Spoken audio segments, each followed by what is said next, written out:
ഒരു വീഡിയോ ഒന്ന് കണ്ടു നോക്കി. ഒരു ഭയങ്കര ഒരു ബുദ്ധിജീവിയായിട്ടുള്ള ഒരാളെ ഒരു വീഡിയോ ആണ്. ഒന്ന് കണ്ടു നോക്കി, എന്തെങ്കിലും അഭിപ്രായം നോക്കി. So here's the sequence. What comes before Diwali? You have the Shraddha period, the Mahalaya Paksh. Then you have Diwali. And then it comes the Kartika Masam, correct? Here's the understanding.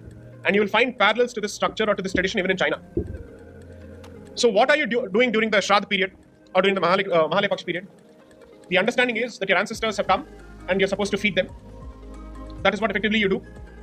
They've come. Now they have to go back. They don't know the way. You light the sky for them to find their way back to heavens.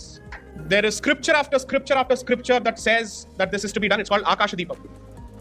We had to cite all of the scripture before the Supreme Court because the Supreme Court, in just 8 lines without discussing any evidence, had taken a position that bursting of firecrackers during Diwali is a mere celebratory act.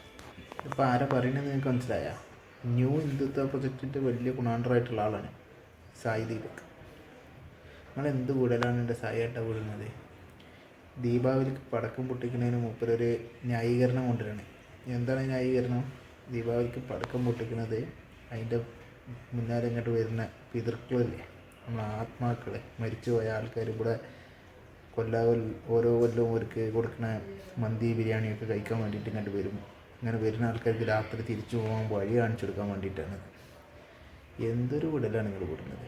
അങ്ങനെ തിരിച്ചു പോകുമ്പോൾ വഴി കാണിച്ചു കൊടുക്കാന്ന് വെച്ചാൽ ഒരു ടോർച്ചടിച്ച് കാണിച്ചു കൊടുത്താൽ പോരെ, പടക്കം തന്നെ പൊട്ടിച്ചാണ്ട് വഴി കാണിച്ചു കൊടുക്കണം.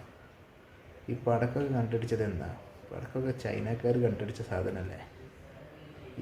നിങ്ങൾ ഈ പറഞ്ഞ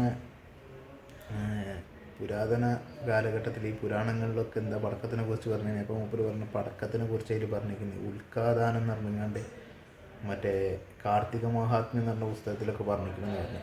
ഉൽക്കാദാനം എന്ന് പറഞ്ഞാൽ ഒന്നുമില്ല, ഓഫറിങ് ലൈറ്റ്. ഉൽക്കാദാനം എന്ന് പറഞ്ഞാൽ ലൈറ്റ് ഓഫർ ചെയ്യുക, ദീപം കൊളുത്തിയാൽ കുറേ ഐശ്വര്യം കിട്ടും, പാപങ്ങളൊക്കെ ഇല്ലാണ്ടാവും എന്നൊക്കെ പറഞ്ഞിട്ടുള്ള ഒരു സാധനമാണ് അതിലുള്ളത്, വേറെ ഒന്നുമില്ല. അതിന് മൂപ്പർ എന്തായി, പടക്കം പൊട്ടിക്കലാക്കി മാറ്റി. പടക്കം പൊട്ടിച്ചാൽ മാത്രമേ ഈ പിതൃക്കൾക്ക് ലൈറ്റ് കിട്ടുള്ളൂ, അല്ലെങ്കിൽ വെളിച്ചം കാണുള്ളൂ. ഇനി എന്തിനാണ് പിതൃക്കൾ ഇങ്ങോട്ട് വരുന്നത്? എങ്ങനെയാണ് വരുന്നത്? പിതൃക്കൾക്ക് ബോഡിയില്ല, ആത്മാവ് മാത്രമേ ഉള്ളൂ.